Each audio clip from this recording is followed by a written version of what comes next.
Hi everyone, this is Jeff Veglahn, Land Steward at our Menomonee Valley branch, and I am with you for another one of our virtual botany walks.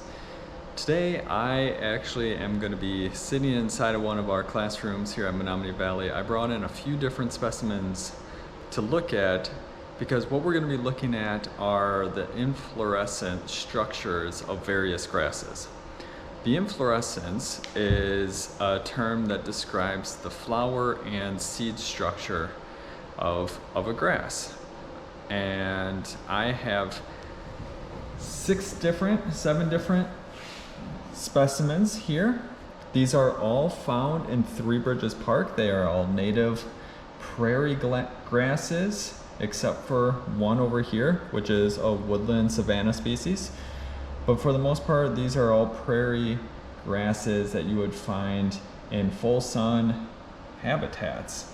And the inflorescent is what we see here. So each of these, I'll talk about what the species are, but each of these have a vastly different flower and seed head structure. You can see some of them are big and pretty airy.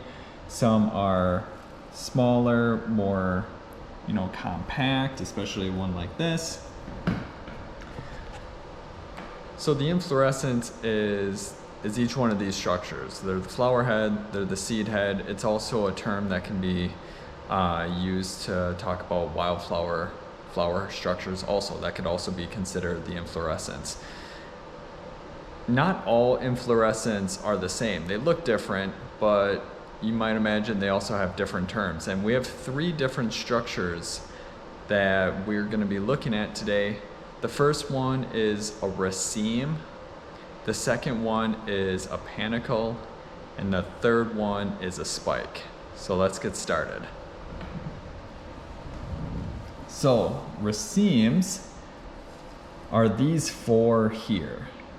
They look pretty different, but what a raceme is when you look at the individual seed or flower, if it's connected by a little stalk to the main stem of the plant, that is a raceme.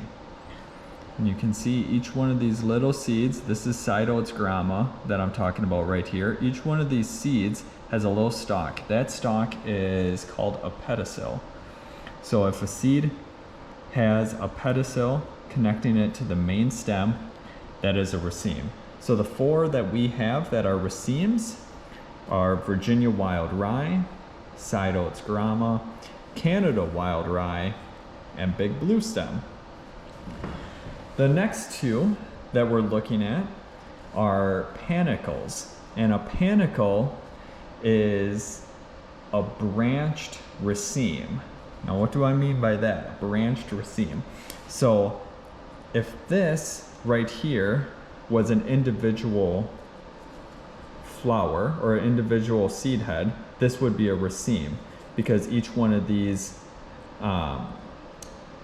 seed heads are connected to a stalk, and then that would be connected to the main stem. So this would be the main stem, this would be a stalk of individual seed heads, so this would be a raceme.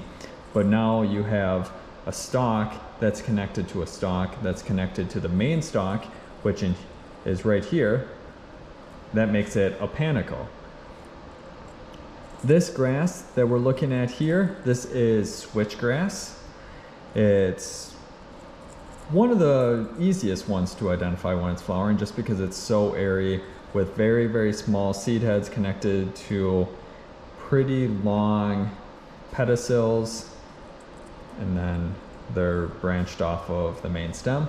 The second one that is also a panicle is Indian grass, which is another one of our prairie grasses, and you can see it's a little bit smaller and a little bit more clustered, but each seed is connected to a pedicel, which is connected to a stalk that is connected to the main stem. So that's what I mean by a branched raceme. The last structure over here, this is a spike. So this grass here is bottle brush grass. You find it in woodlands or savannas. This is a spike because when you look at the individual seed, there is no little pedicel or stalk connecting the seed to the main stem. The seed is connected directly to the main stem, which makes it a spike. So we talked about 3 different grasses, or 3 different structures of grasses, and 7 different species. The 3 structures were racemes, panicles, and spikes. Again, my name is Jeff Veglahn. This was another edition of our Virtual Botany Walk, and I hope to see you again soon. Bye.